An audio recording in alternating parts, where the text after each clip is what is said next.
오늘은 209페이지 제종의 유파.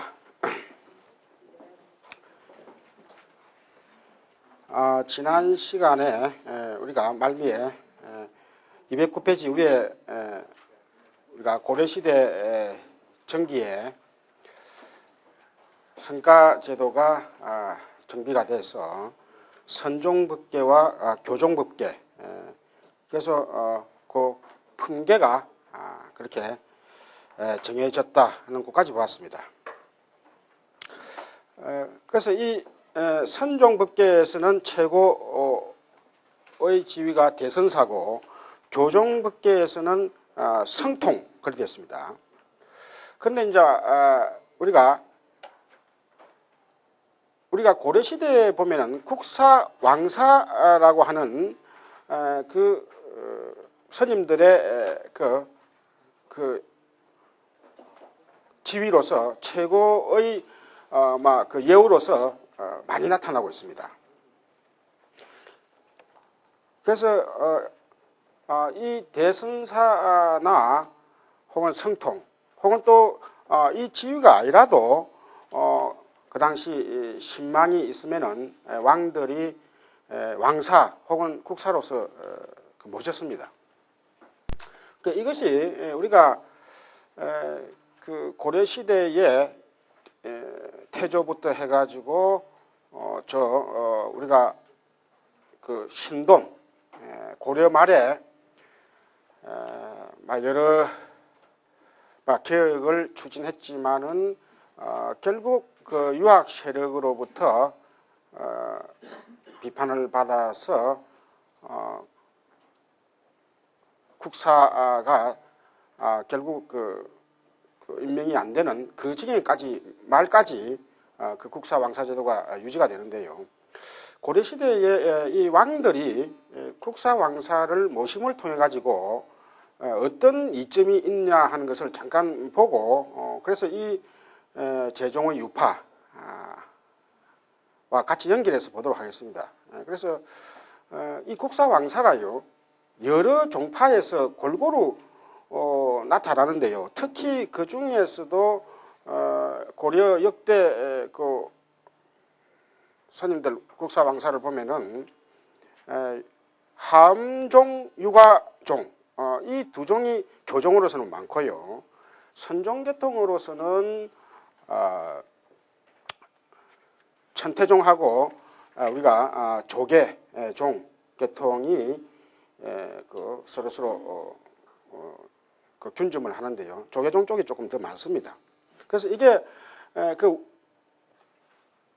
국사 왕사를 어느 종파에서 했느냐에 따라 가지고 그 시대별로 고려 시대의 그 왕조별로 불교계의 추세가 어떻게 변했느냐 하는 것을 우리가 간접적으로 추측을 할 수 있습니다. 우리가 그 불교사라고 내지는 종교사라고 하는 것이요, 특히나 우리가 고려 시대의 역사라는 것은 조선이 들어서고 나서 실제로 많이 없어진 것이 많습니다. 왜냐하면 고려 왕조를 부정하고 조선이 일어났기 때문에 우리가 오늘날 조선 왕조실록은 그 미주알코주알 다 자세히 나타나 있지만은 고려사에 대해서도 처음에는 미주알코주알 적힌 게 있었지만은 거의 다 없어지고 실질적으로 아주 간략한 그 고려사가 남아 있죠. 그래서 이제 그 중에서도 불교 관계 그 사실을 또 추려 가지고 그 당시 절의 성격이랄까, 이 절이 어느 종파에 속했느냐, 또 어느 절에서 국사가 나와가지고 등등등 그 어느 정도 불교의 주도권을 장했느냐를 이제 우리가 그런 추적을 할 수 있기 때문에 국사 왕사라고 하는 그 자리가 갖고 있는 그 상징성이 고려 시대에는 왕들이 우리가 그 태조가 만약 부처님의 언덕을 입어가지고 고려를 세울 수 있었다. 만약 전쟁을 통하지 않고 신라와 후백제를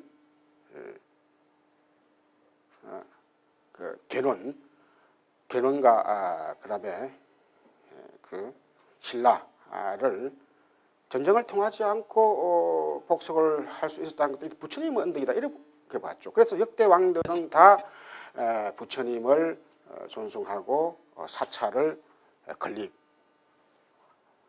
곳곳에 적재적소에 사찰을 건립하라고 하셨죠. 그래서 이러한 태조의 그 유지를 받드는 측면도 있지만은 실질적으로 고려 왕들은 이미 통일신라 이후에 불교가 모든 백성들에게 하나의 말인자 정신적인 그 위안처인과 동시에 민심을 가늠할 수 있는 그 가늠자 역할을 합니다. 그러니까 왕이 얼마나 불교를 잘 받느냐 안 받느냐에 따라서 민심이 왔다 갔다 하는 것이죠. 그래서 역대 왕들이 우리가 고려 시대에 들어오면 그래도 중국 쪽에 그 유교계통의 그 정치 사상이 들어오면서 왕들의 지위를 어느 정도 특히 강종 때 오면은 강력한 그 중앙집권 정책을 쓰면서 호족들을 많이 제거를 합니다. 그러니까 왕들은 왕들대로 왕권을 중앙집권식으로 안정을 시키면서도 말하자면 호족을 제거하는 가운데서 민심이 자칫 잘못하면 우리가 요새 흔히 말하는 그 지방 호족을 치게 되면 그 지방의 민심이 위반될 수가 있죠. 그래서 이제 불교라고 하는 그 공통분모를 가지고 누구나 다 어느 지방인지 믿고 있는 불교를 내가 신행하고 있다. 그게 그래서 전국의 그 어떤 지역을 가리지 않고 덕망 있는 스님들이 계시면은 왕사 내지 국사로 모셨습니다. 그래서 그 왕사와 국사를 모실 때 아주 그 의례를 모시는 그 의례를 아주 극진히 합니다. 그래서 왕이 그 왕사와 국사에게 구배를 했다. 우리가 요새 뭐 삼배 하지만요. 실질적으로 우리가 삼배로서 사실 그 예경이 다 극진히 다 모신다고 이렇게 볼 수 있는데 왕이 구배를 했다. 그래서 제자라는 표현을 씁니다. 감히 그 왕권을 강화시키려고 하는 상태 속에서는 이게 그 어려운 일입니다. 그래서 조선 전기까지는 그렇게 극진히 모시면서 그렇다고 해서 왕사국사를 어떤 그 특별히 그 성단을 구체적으로 어떤 지휘하는 그런 의미에서 어느 절에 꼭 그 이런 대우하는 식으로 좋은 절에 모셨다 그게 아니에요. 인연 있는 사찰에 이렇게 있으면 내놔고 또 왕사나 국사든 그 자리로 돌아갔습니다. 그래서 이제 그런 것을 통해 가지고 결국은 그 고려 시대 그 정기와 후기 우리가 세 나라가 그 분리돼 있다가 신라가 또 통일하고 또 신라 후기 되면은 사실 또 세 나라보다도 더한 많은 그 각간들 그 지방 호족들이 실질적으로 뭐 열 몇 개의 그런 그 지방색으로서 근거를 하고 있던 호족들이 또 각자 자기들 나름대로 그 불교계 세력을 얻고 말하자면 그 선이 들어왔을 때 그 어느 정도 쪼개져 있던 그런 민심들을 통합하는 과정 속에서는요 결국은 그 큰 스님들을 모심을 통해 가지고 왕들은 통치의 편의를 구하고 또 한편으로는 또 그때 조언을 구하면서 나름대로 통치의 또 기술을 뭔가 감화를 받았다 이렇게 볼 수 있습니다. 그런데 이제 이게 점차 후반으로 갈수록 고려 후기 중기 후기로 갈수록 이런 왕사나 국사가 그 정치적으로 말하자면 어느 정도 그 정치적인 세력과 연결이 되게 됩니다. 특히 이제 무신난이 일어나고 나서 그 고려 정기는 그 강종이 그 교육 정치 내지는 왕권 중심 정책을 쓰면서 한 거의 100년 가까이 왕권이 안정되면서 아주 고려가 그 문화적으로 발전을 합니다. 그러면서 또 그 관료 중에서는 문신이 마찬 무신을 아주 그 업수히 여기면서 나름대로 아주 그 문약에 빠집니다. 문약이라는 것은 너무 안정된 속에서 관료들이 사치와 또 절을 하나의 나름대로 자기 장엄시키는 그런 하나의 방편으로 가다 보니까 그런 과정에서 무신들이 반란이 일어납니다. 그래서 우리가 고려 무인 정권이 한 60년 가까이 되는데요. 그런 과정에서 불교 세력이 기존의 그 교종 세력, 우리가 함업과 그 유과업이 고려시대에 들어오면 이제 종이라는 형태로서 우리가 함종, 그다음에 자한종 이런 형태로서 표현이 많이 되는데요. 그래서 아무래도 교라고 하는 것은요, 그 문신들이 어느 정도 자기를 장엄하고 또 그 교를 통해 가지고 나름대로 여러 자기 자신의 말할까 학식이랄까 혹은 또 지식인들과 사이의 그 교류의 하나의 그 맥락을 잡을 수 있죠. 그런데 이 무신난이 일어나면서 결국은 문신들이 거의 다 제거가 되죠. 이제 문신들이. 그러면서 이 무신들은 이 선성, 말하자면 조계종, 오늘 말하는 조계 계통의 그런 선성들과 많이 연결이 됩니다. 그냥 자연적으로 무신이 들어서면서 국사 왕사가 조계종 쪽으로, 말하자면 선성 쪽으로 그렇게 이동이 되는 것이죠. 그러면서 무신난이 일어났을 초창기 때는요, 상당히 사원의 세력이 얼마나 강했다는 것을 추측할 수 있냐면요, 성병들이 초창기 무신들을 쫓아내려고 병사를 이끌고 무신들을 쳐들어가는 그런 상황까지 나오고 있습니다. 그래서 그런 걸 볼 때 상당히 전기에는 무신난이 일어나기 전 전기에는 이 불교 사원 세력이 상당히 특히 교종 세력이 강력했다 이렇게 볼 수 있습니다. 그래서 왕사 국사라고 하는 것이 결국은 우리가 전반기 때 볼 수 있는 그런 정교 분리된 우리가 다만 종교가 좋고 하더라도요, 그것이 불교든 또 다른 종교든 정치와 너무 가까우면은요, 우리가 정교 일치라는 옛날 고대 종교적인 표현도 있지만 너무 가까우면은 그 종교가 타락합니다. 하물며 우리가 부처님께서는 절을 지을 때도 그 마을과 너무 멀지도 않고 가깝지도 않은 곳에 절을 지어라. 그래서 마을에 너무 가까우면은 성단이 오염이 되고 또 너무 멀면은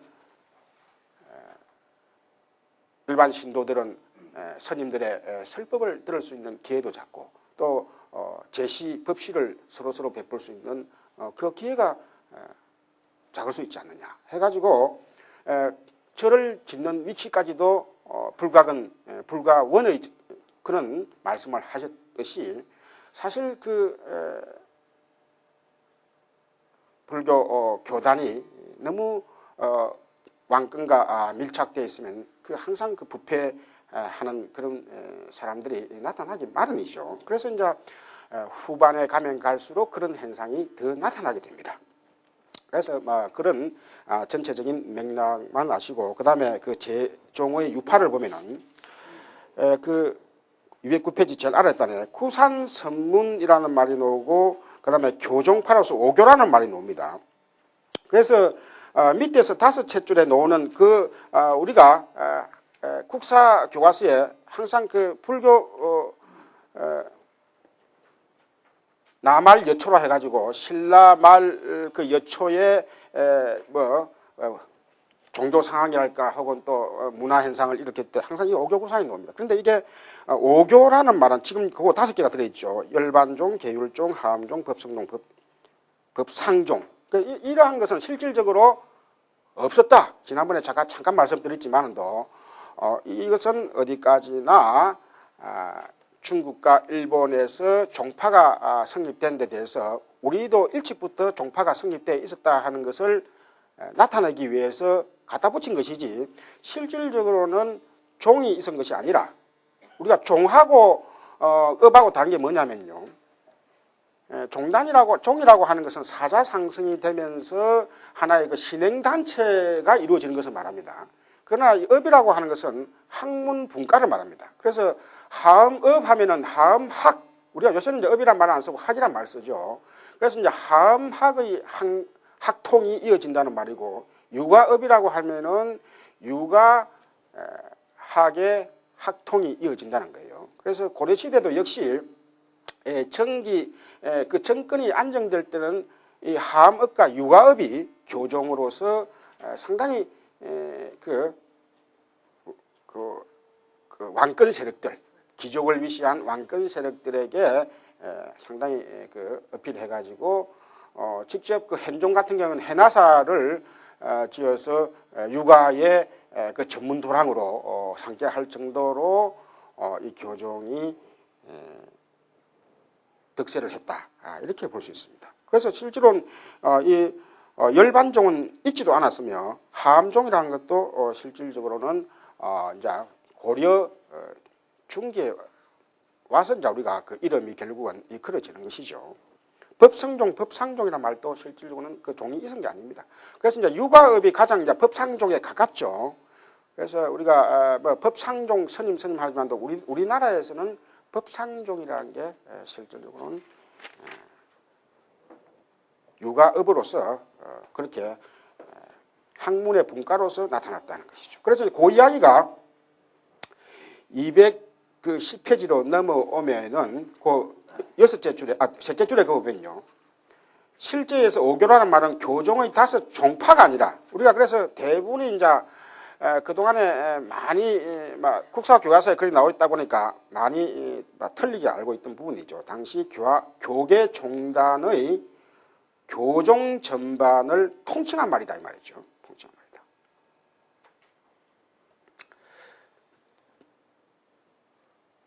그래서 오교 구산이 신라 시대에 성립되었다는 것은 전혀 근거 없는 개념이다. 그래서 이제 오늘날은 이런 쪽으로 많이 흘러가고 있습니다. 우리가 그래서 그 다음에 그 밑에 보면 고려 전반 이때 전반 모든 시대를 다 통틀어서 일어났던 그 종파를 보면은 그 밑에 놓죠. 고려 시대에는 함종, 자한종. 자, 이 자한종이 유가업이 바로 이 자한종입니다. 그래서 이 자한이란 말은 중국의 규기대사의 호가 되는데, 그래서 자한 규기대사. 이 양반이 중국 법상종을 일으킨 거예요. 그래서 중국 법상종을 자한종이라고 합니다. 그 다음에 이 남산종, 이것은 남산율종을 말합니다. 율종을 말고 조계종. 자, 이게 이제 우리가 오늘날까지 이제 사실 이 조계종 같은 경우는 천태종이 이제 상당히 여러 우리나라 불교 그 사상사에서 영향을 지금까지도 미치고 있습니다. 그래서 그 부분을 지금 이제 중점적으로 보도록 하겠어요. 우선 그 나머지 또 다른 맥락을 보면은 시흥종, 이 이제 이름들만 나타난 거예요. 이 시흥종은 아마 열반 계통의 그런 계통인가, 이름은 아까도 말했지만 고려사가 상세하지 않기 때문에 한 줄 정도로 이렇게 놓고 있어요. 그래서 시흥종, 신인종은 이제 밀교 계통의 신인종, 총지종, 이건 전부 다 밀교 계통입니다. 우리가 신인종은 명량법사가 당나라 군대를 신인 비법으로서 물리쳤다 하는 내용이 있죠. 그 다음에 총지라고 하는 것은 다란이, 오늘날 우리가 대승 반야계통의 경전 내지는 대부분의 그 대성경전 뒤에는 이 다란이가 붙어 있습니다. 그래서 총지. 총지란 말은 그 이제 다란이란 말 자체가요. 그 부처님의 그 법문의 그 미묘한 그 뜻을 번역을 하지 않고 그 범어 개송 그 자체로 그냥 그대로 그 드러낸 것이죠. 그래서 우리가 흔히 종교 수행을 할 때 이 다란이를 지닌다. 그래서 그것은 연부를 통해서 지닐 수도 있고 등등등 그 염상을 통해서 지닐 수도 있죠. 그래서 그런 총지종 계통. 그 다음에 중도종, 도문종 이런 등등은 말 그대로 정확하게 그 소속이 밝혀지고 있지 않습니다. 이름만 나오고 만일에 이게 중요한 종 같으면은 적어도 그 어느 정도 두세 번 나오고 해야 될 텐데, 그 다음에 시대를 따라서 왕에 따라서 나와야 되는데 이건 다 그냥 한 잠깐 나타났다가 막 맹멸하는 막 그런 형태입니다. 자, 그래서 그 밑에만 이야기는 여러분들이 그래서 방금 이야기했듯이 여러 종파가 맹멸했지만은 그런 데 대한 소속이나 어떤 발전에 대해서는 알 수가 없다는 이런 이야기고요. 그 다음에 211페이지도 역시 마찬가지입니다. 그래서 주 활동한 것은 211페이지 위에서 둘러 이어서 8줄 나오지만 어떻든 고려시대의 많은 종파 중에서 활동상이 보이는 것은 조계종, 함종, 자한종, 천태종. 자, 요게 이제 우리가 신라시대의 교종의 전통은 함업과 육합이랬는데, 그게 이제 지금 함종과 자한종이라는 이름으로 지금 이제 이름만 바꿨을 뿐이지 실제 그 학문적인 전통은 이어졌다고 하는 것을 알 수 있습니다. 그래서 실제로 우리가 한국 불교가 우리가 함과 육아가 전통이라는 것은 상당히 우리가 아주 좋은 재산이에요. 교종으로서. 말하자면 우리가 그 불교에 있어서 그 원융불교, 그 다음에 우리가 원융불교의 그 교학적인 그런 그 특색이 이 함하게 잘 나타납니다. 여러분들이 함계통 강의도 이제 들으신 분도 있겠지만도 그 다음에 불교 그 이 심리, 심식관계는 또 이게 유식하게 또 잘 나타내고 있습니다. 그래서 오늘날에도 우리가 함학과 유식학이 모든 세계 모든 나라에서 불교학의 특히 대승불교의 그런 최고점으로서 많이 알려져 있죠. 말하자면 중국에서 종파를 형성할 정도로 그게 이제 우리가 흔히 교상판석이라고 하는데요. 이제 오늘날에는 이런 교상판석의 문제가 비판을 받기도 하고 또 불교를 왜 불교의 학문이랄까 불교 경전을 왜 그렇게 위계질서를 세웠느냐. 불교라고 하는 것이 다 그 크고 작던 그 나름대로 다 그 맞는 사람에게는 그게 제일 큰 것인데 왜 일률적으로 그것을 어떤 종파에서 한 경전을 최고로 치가지고 그렇게 불교를 쌓아 붙이 놨느냐. 실질적으로 이제 이런 종을 세워가지고 자기들이 가장 근거로하고 있는 소위 경전이 최고다 하다 보니까 중국에서도 그렇고 한국에서도 그렇고 실제로 싸움이 일어납니다. 이게. 그래서 이런 문제가 한국에서는 상당히 그 좀 어느 정도 깨어 있는 스님들은 항상 중국에서보다도 한국에 있는 스님들은 중국과 달리 이것을 같이 다 원융 화합해 보려고 노력을 하는 그런 행세를 띠게 됩니다. 자, 그리고 이제 이 조계종과 천태종이 신라와 달리 이제 고려시대의 종파의 형태로서 등장을 하게 됩니다. 자, 그래서 먼저 조계종을 보면은 우리가 오늘날 우리 한국에서 많은 그 사찰과 그 다음에 스님들이 소속되어 있는 조계종이라는 개념과 이 고려시대에 등장하는 조계종이라는 개념을 같이 일치시키지 마세요. 말하자면 그 말은 뭐냐면은 우리가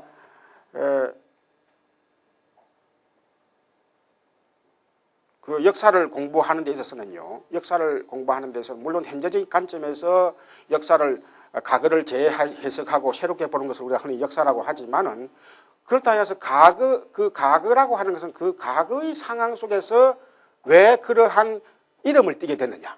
그 이름이라는 게 할아버지가 손자 이름을 붙일 때는 그 상황 속에 손자 이름이 있습니다. 근데 후대 손자가 크고 보니까 그 이름이 너무 참 멋이 없다.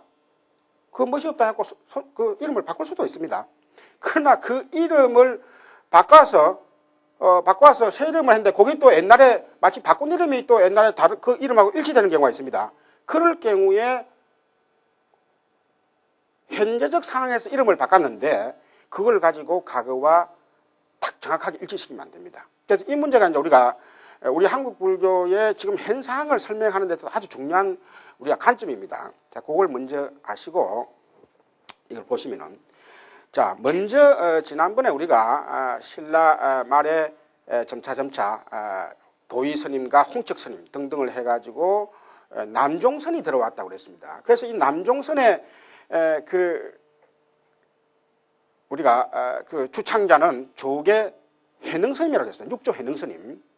그래서 육조 해능스님은 5조 홍인스님에서 신수스님과 해능스님으로 나뉘는데 우리가 흔히 북신수 남해능, 그래서 북점 난돈, 우리가 흔히 그렇게 이제 많이 가고 있습니다. 여러분도 이제 불교 공부를 하시면 교학도 그렇지만도 이렇게 이제 그 사자성어 형태로 해가지고 아주 마치 우리가 개성을 외우듯이 가면은 불교 공부를 하기 좋습니다. 그래서 우리가 전통적으로 남돈 북점. 그래서 그 돈법, 말하자면 우리가 선이라고 하는 것이 중국 사람들이 말 그대로 야 불교가 이렇게 참 인도에서 참 오랑캐 나라에서 들어와가지고 중국 사람들이 정말 서로 다투어가지고 중국 사람들도 큰 나라로서 보통 그 자존심이 있는 나라가 있는데 그게 뭐 다 저렇게 심취를 한단 말이죠. 그런데 나름대로 참 교학을 하고 했지만도 중국인들 자체로서 그 다음에 중국의 한자 문화권에서 교학을 한다 하는 것은 상당히 한계가 많이 있습니다. 우리가 철학이나 문학이라고 하는 것은요, 절대 그 나라의 언어의 그 배경을 떠날 수가 없습니다. 한국 문학이 암만 우리가요, 우수하다 하지만도 그것을 다른 나라에서는 우리말을 모르는 사람은 이해할 수가 없듯이 인도 말에 혹은 인도 그 불교의 그 체계를 중국어로 한다는 건 한계가 있습니다. 그래서 이제 중국 사람들은 자기들 나름대로 불교를 이해하려고 교학을 잡은 것이 바로 이 천태학입니다. 지금 이제 천태종이 나오지만은. 그래서 일찍부터 중국에서는 말하자면 중국인의 그 견지에서 그 다음에 불교의 그 교학을 전부 다 참조를 하면서 버머라고 하는 그 인도 말에 구애되지 않고 중국 한자로서 정말하면 중국적인 그런 용어를 통해서 체계를 잡은 것을 우리가 흔히 천태학이라고 합니다. 그래서 이 천태학에서는 지와 간, 그래 지간법이라고 그랬죠, 흔히. 그래서 지간 쌍수, 지간 겸수, 즉 말하면 우리가 혹은 또 교간 겸수라는 표현을 씁니다. 교와 간. 즉 말하면 교학과 선을 같이 그 요목을 짜가지고 불교학을 아주 체계적으로 구성을 했죠. 근데 이제 이마저도 결국은 한계를 느껴가지고 달마대사가 오는 것을 계기로 해가지고 불린 문자, 아예 문자를 떠난 가운데 부처님의 마음을 찾는 것이 더 빠르다. 그리고 더 정확하다라고 하는 그런 달마 계통의 선이 중국에 점차 유행을 하게 됩니다. 그런데 초창기에 유행을 하지만요, 실질적으로 달마대사는 능가경에 근거를 합니다. 능가경이란 말이냐면 우리가 열애장 계통의 그 경지를 말합니다. 열애장, 열반경 등등 다 모든 중생이 다 열애장을 갖고 있다. 열애를 갖고 있다. 모든 중생은 다 성불하고 있다. 모든 중생은 또 달리 말하면 불성을 다 갖고 있기 때문에 책을 안 봐도 책을 안 봐도 자기 나름대로 내관을 잘하면은 자기 안에 있는 불성을 혹은 진여심을 드러낼 수 있다고 보는 거예요. 이게 이제 능가경의 근거를 한 겁니다. 근데 육조 해능 스님은 여기서 건강경을 소위로 선종인데 소위로 했다는 거지만, 근데 실질적으로 우리가 불립문자라고 하지만은 육조 해능은 건강경을 근거로 해가지고 자기 자신의 그 선법을 대중화시킵니다. 그러니까 이제 대중화시키는 그 근거가 뭐냐면은 자선만 해가 만약 어떤 한 곳에 앉아가지고 자선을 통해서도 물론 그 도를 이룰 수 있다고 하지만은 실질적으로 좀 더 가격하게 말하면 한 곳에만 앉아 있으면 도를 더 일찍 통하기가 어렵다. 일상생활을 하는 가운데서 도를 자선을 다 해야 된다. 근데 일상생활 가운데 다 자선처가 다 있다. 이는 아주 획기적인 발언을 하는데요. 이 발언을 하는 근거가 뭐냐면 점수계통의 신수계통에서는 불성이 우리 몸 안에 딱 있는데 그 불성을 번뇌때가 가리고 있다.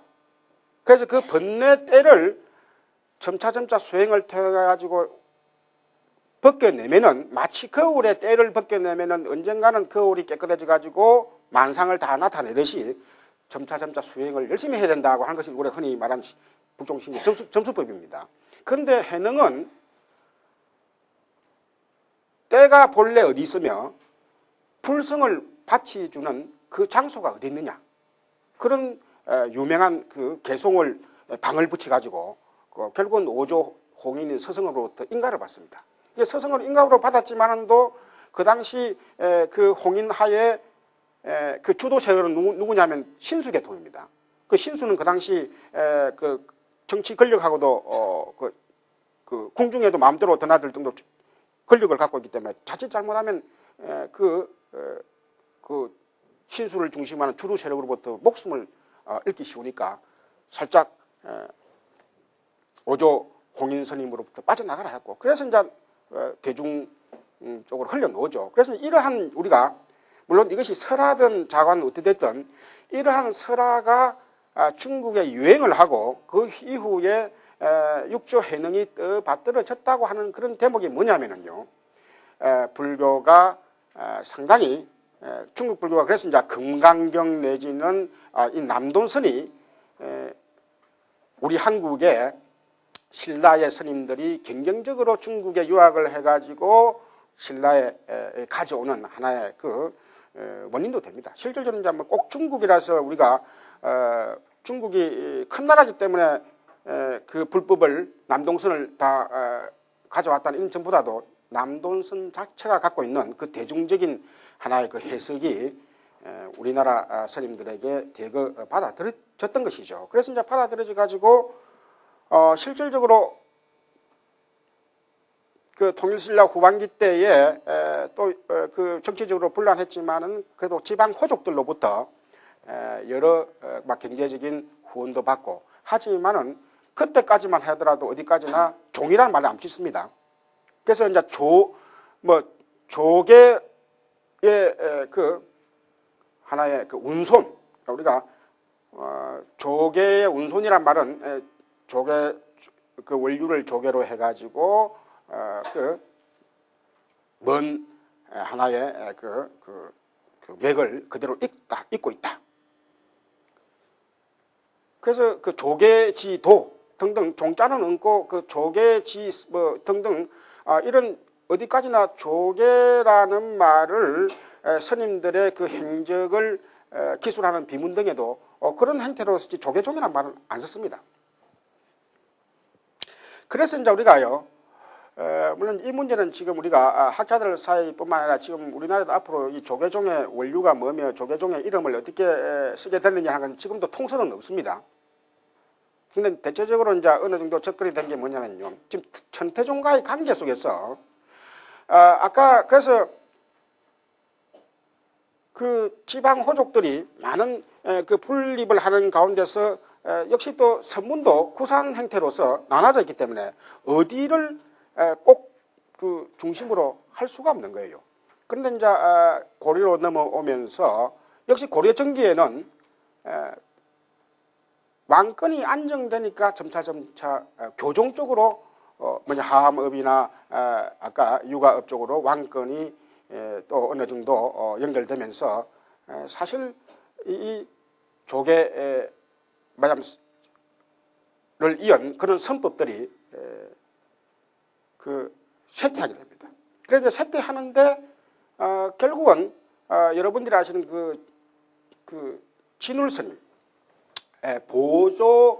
불일 보조국사 진울스님 대 와가지고 이때 진울스님 때는 이제 무신난이 일어나면서 아까도 얘기했지만 무신난이 일어나면서 교종 세력이 철퇴를 막고 점차 무신 세력과의 관계 속에서 이 선종 대통이 일어나게 되는데 그래서 요 일어나게 되면서 실질적으로 조계종이라는 그 실체가 실제로 드러난 것은 이때부터 아닌가 보조 스님 때부터 그 실체가 드러나는 것이 아닌가 해가지고 그래서 오늘날 그 조계종의 그 종조를 보조 스님으로 잡아야 된다고 하는 또 그 두 개 설 중에서 한 설이고요. 나머지 다른 한 설은 보조 스님 이전에도 조계종이라는 이름이 나온다. 조계종이라는 이름이 우리가 이미 조선 전기에 중기가 아닌 그 조선 전기에 우리가 대강국사 탄년 비에 조계종이라는 조계종의 문도 누구누구 이렇게 나오기 때문에 실질적으로 그 이전에 조계종이 형성됐다고 이렇게 또 보는 문헌적인 그런 비문적인 근거가 되어버립니다. 자, 그러면 그렇게 볼 때 이 조계종은 우리가 아무래도 그 종명은 천태종을 실질적으로 일으키신 대각국사 그 의천스님, 대각국사 의천스님이 중국에서 돌아오셔가지고 물론 의천스님은 조금 뒤에 나오겠지만도 그때 조금 자세히 보겠지만도 중국에서 많은 전적을 가져옵니다. 그다음에 의천스님은 문종의 넷째 아들로서 마냥 왕자로서 그 문종에 의해 가지고 아들 중에서 출가를 해가지고 이 불법을 형성시킬 누가 있느냐 하니까 이 의천스님이 11살 때 자기가 출가하겠다 해가지고 그렇게 이제 원을 세워가 출가하신 분이에요. 그러니까 이제 상당히 뭐 그 왕으로부터는 절대적인 이제 그 지지를 받는 것이죠. 그러면서 중국에 갔다 오셔가지고 이 천태 그 전적도 가져오시고 그러면서 상당히 그 또 설법을 잘하셨는지 그 당시 침체되어 있던 선성들의 거의 6할 내지 7할이 이 천태종 쪽으로 넘어옵니다. 천태종 쪽으로 넘어오니까 무슨 소리냐면은 기존에 있던 그 선법을 유지하고 있던 구산 선문계통에 만약 우리가 그 전례적인 선성들이 나름대로 위기감을 느꼈다 할까, 혹은 나름대로 그 조계 계통의 그런 선법을 유지하고자 하는 그런 취지에서 조계종을 또 부각시키지 않았나 이렇게 봅니다. 그래서 이러한 것들이 국가적으로는 그 의천스님이 말하자면 그 왕권의 비호를 받으면서 그 천태관계 또 그 성선 말하자면 천태관계의 가거제도를 설정하게 되는데, 그래서 그 가거제도를 설정함을 통해 가지고 아무래도 가거제도를 설정하면 그게 합격되는 자가 있을 것이고 그것도 시험 준비하는 사람도 있을 거 아니에요. 그래서 그러한 천태종 계통의 그런 말하자면 그 결집하고자 하는 그런 그 부루와 비교를 해가지고 기존에 있던 선성들이 조계종 형태로서 아마 썼을 것이다 이렇게 보는 거예요. 그러니까 이제 그게 지금까지 나타나 있는 겁니다. 그러니까 어디서부터 정확하게 누가 지금부터 조계종 써자 해가지고 그렇게 나타난 문헌이나 비문은 전혀 없습니다. 그게 212페이지 셋째 줄 보면은 원흥국사 하길스님과 대강국사 탄현스님이 없었던 것은 아니라, 그러니까 보조스님 앞에는 이 하길스님과 탄현스님이 두 분이 가장 드러나는 분이에요. 이 말은 뭐냐면은 하길스님 같은 경우에는 아까 그 의천스님이 돌아와가지고 만약 같이 천태종을 일으키면서 만약 하길스님에게 그 말하자면 그 설법을 할 수 있는 기회까지도 드리겠다. 그것도 아주 높은 그 자리로 드리겠다고 했는데도 그 비록 우리가 흔히 뭐 썩어도 준치라고 비록 참 천태종이 지금 들어와 가지고 한창 막 그 사람들이 그쪽으로 막 이 스님들이 막 가고 마냥 그 아주 그 가시는 분들도 아주 그 우수하고 수행력이 뛰어난 분이 천태종 쪽으로 가니까 상당히 참 우리가 위기감을 느낄 거 아니에요. 그런데 이 하길 스님만은 끝까지 거기에 가지 않고 기존의 선을 유지하려고 했다고 하는 그런 기사를 볼 때, 그래서 이제 다 이 국사, 이분들도 다 국사라는 명칭이 다 들어가죠. 그래서 이분들은 결국은 없었던 것은 아니나 해가지고 그 보면 천태종이 세워진 숙종조 이후부터는 선종이 침체되기 시작했다.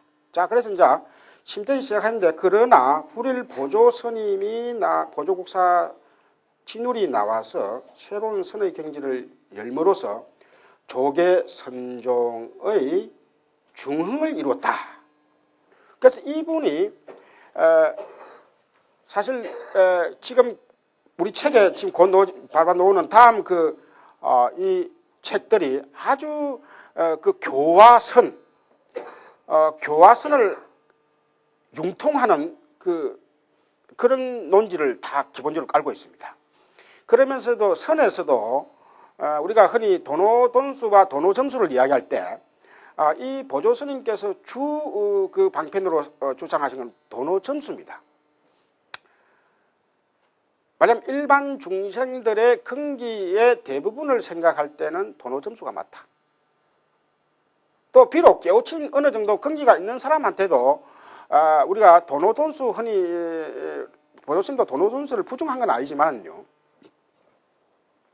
도노돈수라고 하는 것도 결국 그 사람이 이 생에서 뭔가 빨리 딱 깨우치는 것도 어디까지나 전생에 많은 수행을 했기 때문에 이 생에서 그 전생의 수행력에 의해서 빨리 깨우쳤을 뿐이지, 기본적으로는 도노점수의 원리에 가져야만이 부처님의 그 교설과 어긋나지 않는다 이렇게 보신 거예요. 그래서 또 그 원리가 뭐냐면요. 기본적으로 우리가 전생에서 갖고 오는 그 정의적인 번뇌. 자, 우리가 정의적인 번뇌라는 게 뭐냐? 우리가 기본적인 번뇌에서 탐진치를 말합니다, 흔히. 그러니까 이 탐진, 우리가 삼독 탐진치 중에서 치라고 하는 것은 우리가 흔히 말하는 그 사상적인 번뇌를 말합니다. 그 다음에 이 탐진이라고 하는 정의적인 번뇌. 우리가 아주 전생에서부터 넘어오는 그런 아주 떼기 어려운 그런 번뇌들은 절대 마치 그 계란이 바위에 깨지듯이 그렇게 극복될 수 없다고 보는 거예요. 어떤 그 이치나 사상적인 번뇌, 그것은 좋은 선지식을 만난다든가 혹은 또 집중 수련을 통해서 내가 잘못 생각했구나 하는 것은 단박에 탁 돈오 할 수 있지만은 반드시 점수를 해야 된다.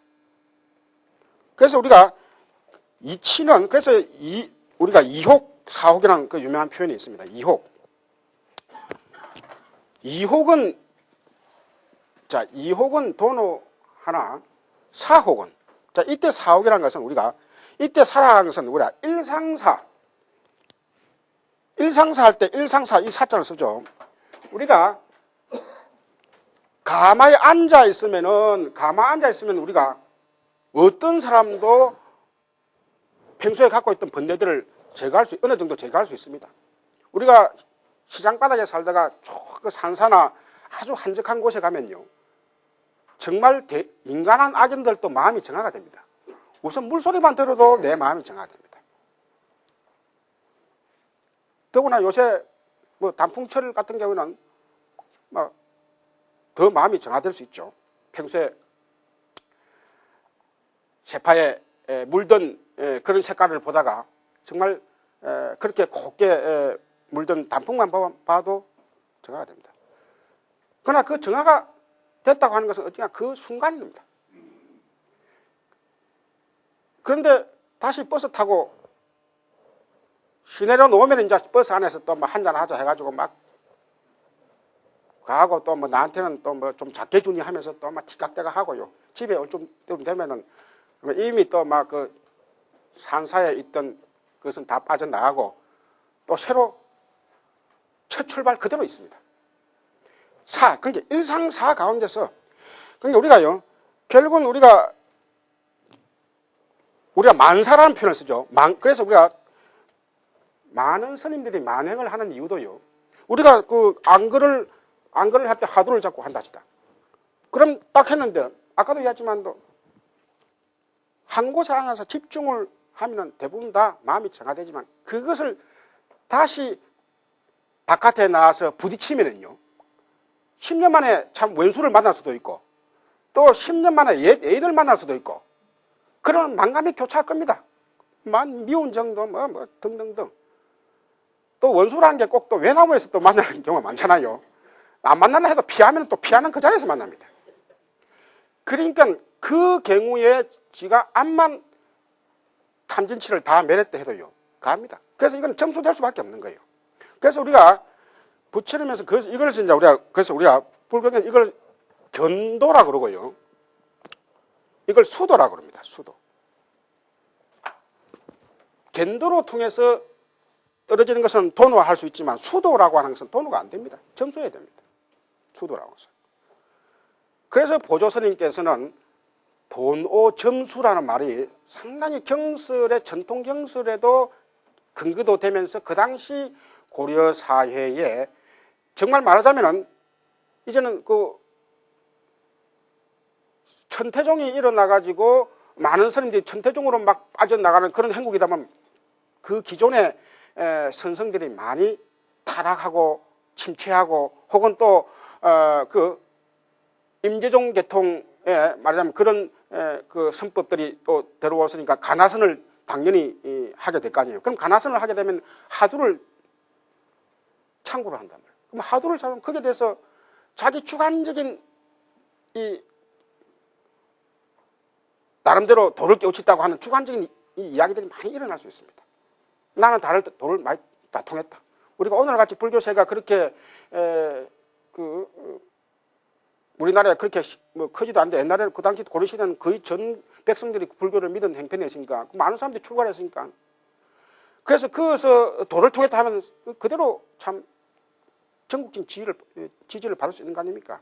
그러니까 흔히 막행막식하고 또 도를 안 통했는데 도를 통했다고 하는 그런 이상도 나는 수행이 필요 없다 등등등 이런 많은 그 부작용이 있었어. 그래서 보조스님께서는 정확하게 경설에 탁 입각하면서, 그래서 이제 경설 중에서도 금강경과 하암경, 물론 이제 하암경은 이분이 주로 보신 건 이통현 스님께서 하암경을 주석한 하암론을 보게 됩니다. 그래서 이분이 그 당시 하암학 하면은 중국의 이통현은 거사입니다. 출가하신 분이 아니에요. 즉 말하자면은 하암학의 그 대종장들이 중국에는 쫙 있습니다. 불수시대고 그래서 하암 현수 법장 등등 해갖고 청량 진간 해갖고 그분들도 그 많은 저술들이 있는데 그분들 글 읽은 것이 아니라, 물론 읽기는 읽어도 그것을 주로 한 것이 아니라 이통현 선생의 하암론을 주로. 그 다음에 금강경, 육조단경. 그러니까 그래서 이제 육조 당경이나 아까 육조 당경은 이제 조계 해능 스님의 의록이로서 그래서 육조 스님이 금강경을 상당히 그 금강경의 소리를 영무소주 이생기심 소리를 듣고 출가를 하시고 설법을 펼쳐서도 금강경에 그 근거를 해가지고 하신 말씀들이 참 많습니다. 그래서 해능 스님, 진울 스님도 당신 스스로, 그러니까 교로서는 금강경과 하암경, 그 다음에 선으로서는 육조당경과, 그 다음에 대해의록. 이 대해종고 스님은 이 역시 중국의 선을 또 일신시킨 분으로서 우리가 흔히 가나선 이러면은 임재스님도 있지만은 그것도 그 위로 따지면 또 대스님이 상당히 여러 의록을 남기면서 말하자면은 일상 가운데의 선, 우리가 대체적으로 다 우리가 경전도 그렇고 금강경도 그렇고 이 육조당경이나 이 선문은도 그렇고요. 보조스님께서 결국은 그 관심을 가진 건 뭐냐면 일상 가운데서의 선법이었어요. 일상 가운데서의 깨침이었어요. 그래서 그런 걸 통해서 대중화를 하셨는데 그 근거지가 어디냐면 오늘날 우리가 순천 송강사가 됩니다. 그래서 이 송강사에 결국은 우리가 이 진울 스님이 근거를 하시면서 제자 또 우리가 아만 훌륭한 스님이라도 제자를 잘 만나야 되는데 마침 또 이 제자들이 참 훌륭한 제자. 아무래도 진울 스님이 참 말 그대로 그 시세를 비판하면서 아주 청정한 수행을 하시노니까 우리가 청정한 수행을 하신 데다 또 교학이 밝으니까요. 자연적으로 제자가 안 따를 수가 없죠. 그래서 많은 제자들이 있다. 그래서 16국사가 배출이 됩니다. 그래서 이제 16국사가 배출될 정도로 물론 이제 이 국사는 살아생전의 국사가 아니라 또 죽고 나서 추존된 분들이 많지만은 그 정도로 이 보조 스님의 그런 아주 청정한 기품과 올바른 해석이 고려 불교를 그래도 조계종이 천태종이 들어와 가지고 그렇게 막 무너져 갈 그 대목에 이 보조 스님이 새로운 불교 운동을 일으킴을 통해 가지고 맞으면 새로운 불교 운동이 대중 가운데서의 불교 운동을 일으킴을 통해 가지고 결국은 우리가 천태종보다도 도리어 더 고려 시대의 전체로 볼 때는 평균으로 볼 때는 국사가 더 조계종에 결국 많이 나옵니다. 뭐 몇 명 차이지만은도 그래서 이런 것을 볼 때 우리가 그 신라 시대에는 우리가 원효 스님을 가장 산봉우리로 보면은 이 고려 시대는 보조 스님을 가장 산봉우리로 봅니다. 그래서 이제 우리가 종조로 칠 때는 이제 우리가 오늘날 말 조계종의 종조로 칠 때는 태고 스님이냐 고려 말 우리가 오늘날 신돈 공민왕 때 신돈은 말하자면은 정권과 결탁돼 가지고 권력을 좌지우지한 신도들로 놓지만은 태고 보호 스님도 어느 정도 왕권과 관계되면서 하지만도 태고 보호 스님은 상당히 이 불교계를 여러 종파를 떠나 가지고 통합하려고 하는 노력을 하신 분이에요. 그래서 그 원융부라고 하는 우리가 보면 간청이 이 태고 스님을 위해서 원융부라고 간청을 따로 마련해 줍니다. 그게 무슨 말이냐면 원융이라는 말 자체가 많은 분립된 그런 종파들을 당신이 한번 당신은 말 그대로 그 도력이 있는 분이니까 한번 해보세요라고 이제 그런 왕이 믿고 맡긴 것이죠.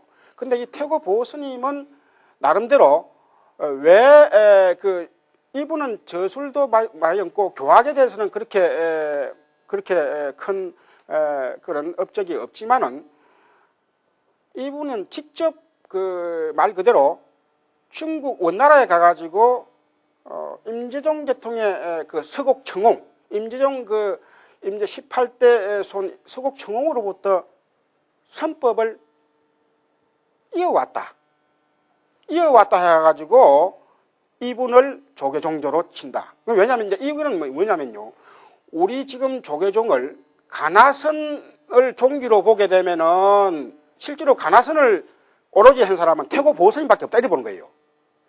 왜냐면 아까 보조진울 스님은 아까 본 게 뭡니까? 교화선을 다 겸비했죠. 그러면서 보조스님도 간하경절문이라고 하는 책이 있지만은 어디까지나 그것은 가나선을 오로지 한 것이 아니라 교화선을 융통하려고 했다.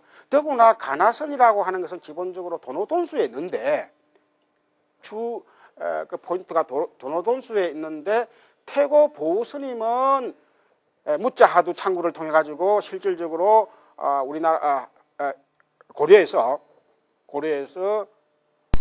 한 소식을 하고, 그게 이제 우리가 그 해석하는 사람들 따라야 나겠습니다. 태고 스님을 원나라에서 임재종 스님으로부터 청홍 스님으로부터 인가를 받고 왔다니까, 이게 태고 스님을 종조로 해버리면은 우리나라 불교가 어떻게 됩니까? 그 중국 쪽으로 연결돼 버린 거예요.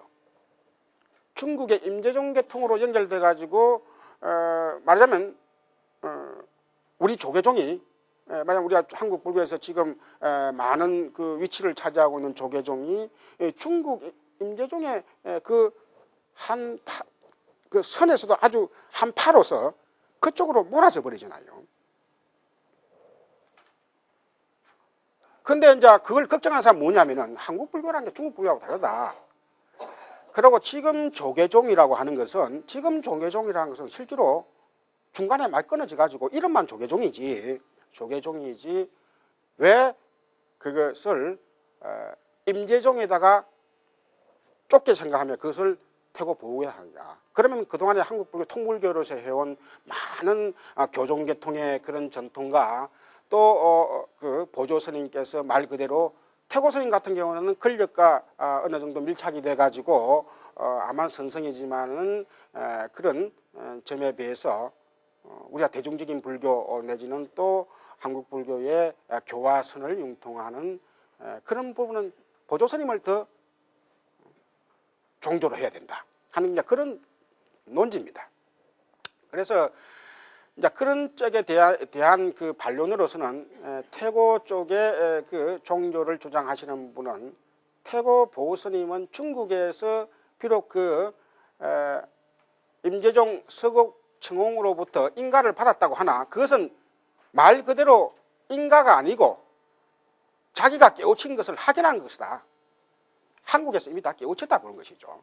한국에서 이미 깨우쳤고 단지 중국의 임재종 계통의 선사와 한번 법거랑을 해본 거다. 우리가 법거랑이란 말은 게 이제 우리가 선과 선지를 서로 깨우친 사람끼리 한번 맞춰보면서 니도 깨우치는가 내도 깨우치는가 서로 이제 확인하는 걸 법거랑이라고 합니다. 제자가 스승으로부터 하도를 받아가지고 그걸 스승한테 확인을 하면 그건 인가가 되지만은 왜냐하면 태고 스님 같은 경우에는 하도를 받지 않았다. 어디까지 자기가 고려에서 그동안에 모든 그런 무자 하도랄까 혹은 또 만법 길 하도랄까 등등등 그 하도를 가지고 이미 깨우친 분이다. 그래서 더구나 그 중국에서는 그렇게 그 오래도 머물지도 않았고 어디까지나 그 선법의 조상 선법의 유래지라고 하니까 거기 가서 한번 확인해 본 것이다. 이렇게 가는 것이죠. 그래서 이러한 것들은 우리가 오늘날 그 조계종이라고 하는 오늘날 지금 있는 조계종이라고 하는 그 범위를 우리가 현대에 있는 스님들이나 현대 불교 신자들이 어떻게 규정하느냐에 따라서 해석을 달리하셨습니다. 그래서 지금은 이제 우리가 조계종 그 종헌에 보면은 이제 그 금강경을 소유를 한다. 마치 우리가 육조 해능 스님이 금강경을 중시하고 보조 스님이 그랬지만도 그래서 일단 종헌으로서는 태고 보호 스님을 그렇게 하는 걸로 되어 있습니다. 태고 보호 스님. 근데 그게 뭐냐면 이제 임재종 계통을 살리겠다는 것이죠. 임재종 계통을.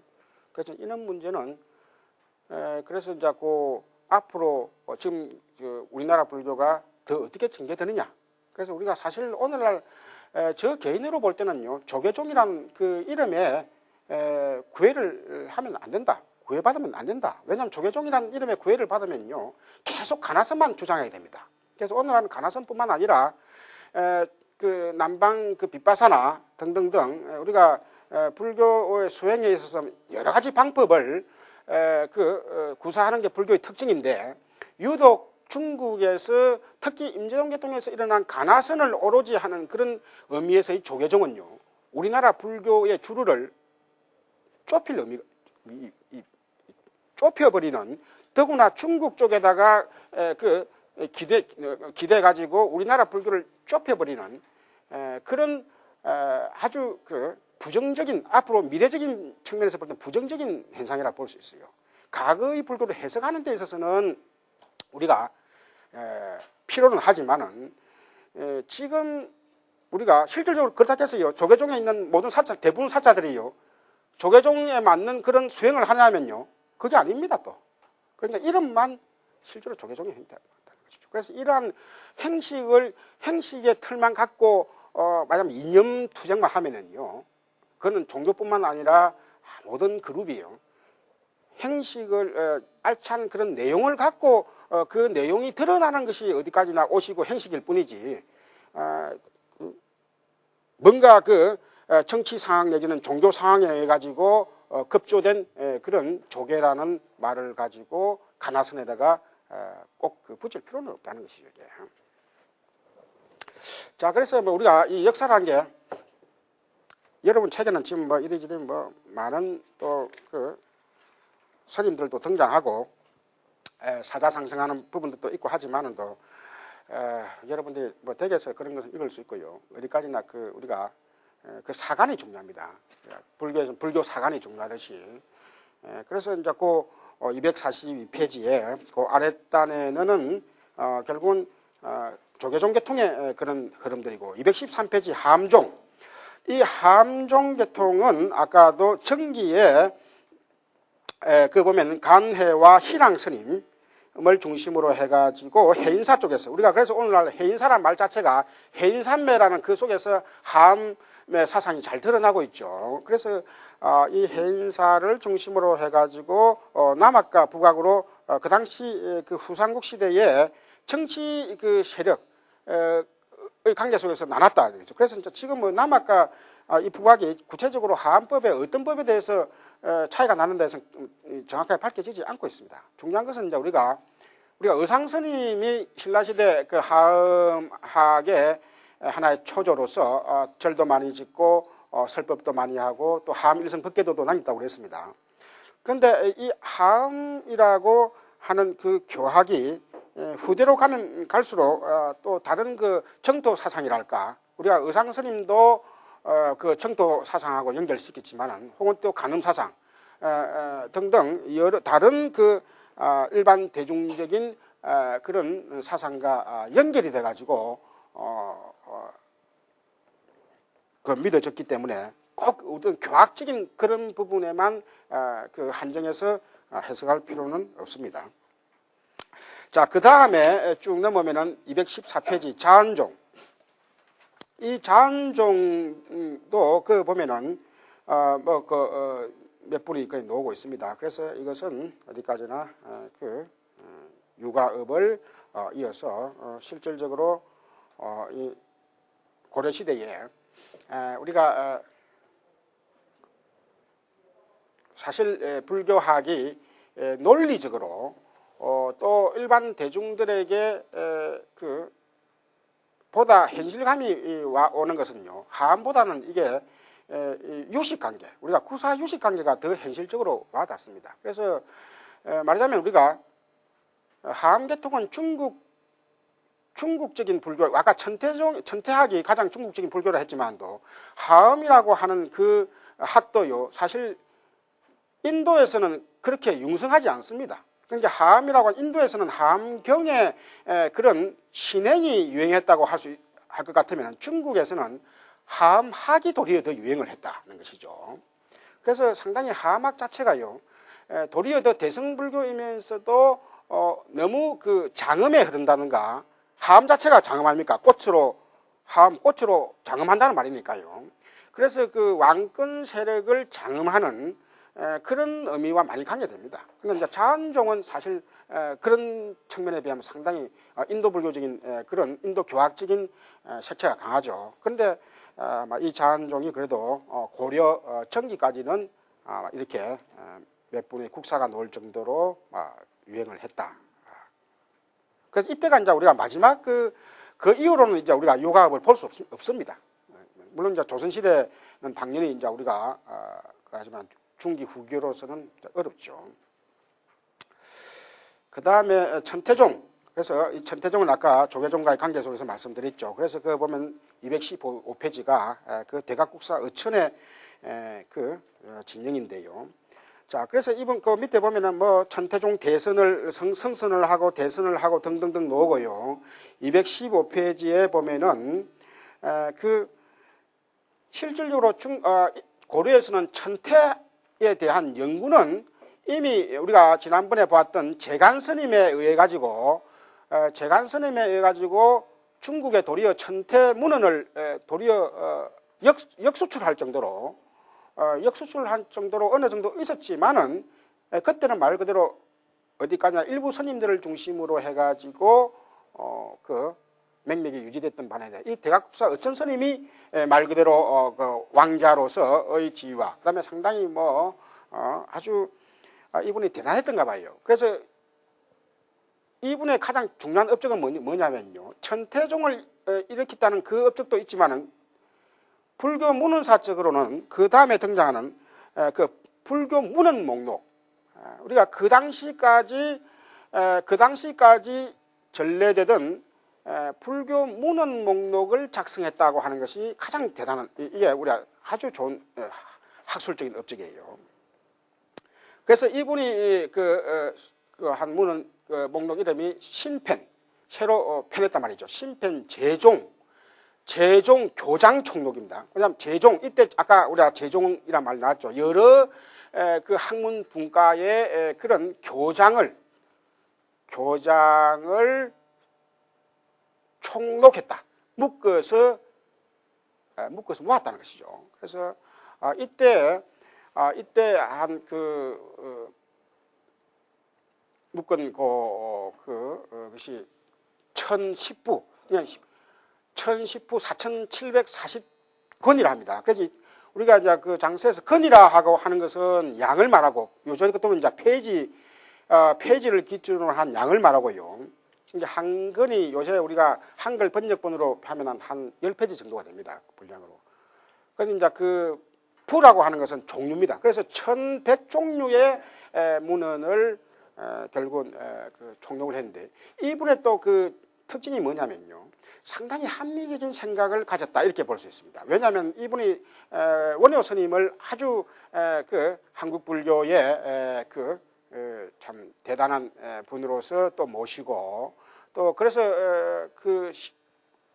이 균요 스님, 이 고려 시대의 하암학 쪽에 훌륭한 스님이었던 균요 스님 같은 그런 뭔가 신의로운 해석을 하는, 뭐 종교적으로 볼 때 우리가 신행으로서는 신의로운 것이 또 어느 정도 뭐 이해될 수도 있지만은 너무 고려 시대에요. 각종 밀교 의례를 빙자해 가지고요. 많은 그 신의로운 그 신주식, 우리가 지난번에 말씀 신인도랑이랄까 등등 너무 행사 위주의 또 그 개인 신행에 있어서도, 아까 다란이 같은 경우도요. 그걸 불교의 하다못해 삼법인이랄까 부처님의 기본 교수를 하면서 다란이를 하는 것이 아니라 무조건 어떤 신의로운 어떤 자기한테만 특별한 어떤 혜택이 불언이 일어나길 바라는 그런 식으로 밀어붙이면은 그것은 불교에서 자칫 멀어질 수 있습니다. 그래서 이제 그러한 신의로운 부분들을 비판했다고 하는 측면을 볼 때 상당히 합리적인 생각을 갖고 있었다, 이렇게 볼 수 있습니다. 그래서 216페이지, 오늘 시간이 다 돼가지고 그 대학국사 어천의 외에 또 막 그 제자들이 나오고요. 제일 그 우리가 천태적 관계에 우리가 한마디 할 수밖에 없는 분이 제일 마지막 줄에 215페이지 그 제일 마지막 줄에 그 제일 밑에 보면 뭡니까? 원묘국사 요세노죠. 그 이분이 지금 여기 우리가 뭐 다른 스님하고 섞여 나오는 바람에 이래 돼버린데요. 이분이 아까 보조 스님의 그 대중불교 운동이 그 조계종 계통의 대중불교 운동으로서 새로운 바람을 일으켰다고 할 것 같으면 이 요세 스님은 백년사를 중심으로 해가지고 천태 계통의 그런 그 교학 내지는 수행법을 가지고 그 전라도 일대 백년사 오늘날 그 전라 호남 지방의 대중불교 운동을 일으켜서 아주 청정한 그런 또 역시 수행가 또 제자들 많은 분들을 접하고 또 많은 대중들을 접했다. 그래서 이 원묘 요세 스님 요 정도는 우리가 이름은 알고 넘어가는 게 좋겠습니다. 그래서 오늘까지 이제 우리가 종파적인 건 끝내고 다음 시간에는 이제 고려 대장경 우리가 오늘날 불교 문화 중에서 세계문화유산에 등록된 석굴암과 함께 한국 불교의 금자탑이라고 할 수 있는 이 대장경에 대해서 중점적으로 보도록 하겠습니다. 이상입니다.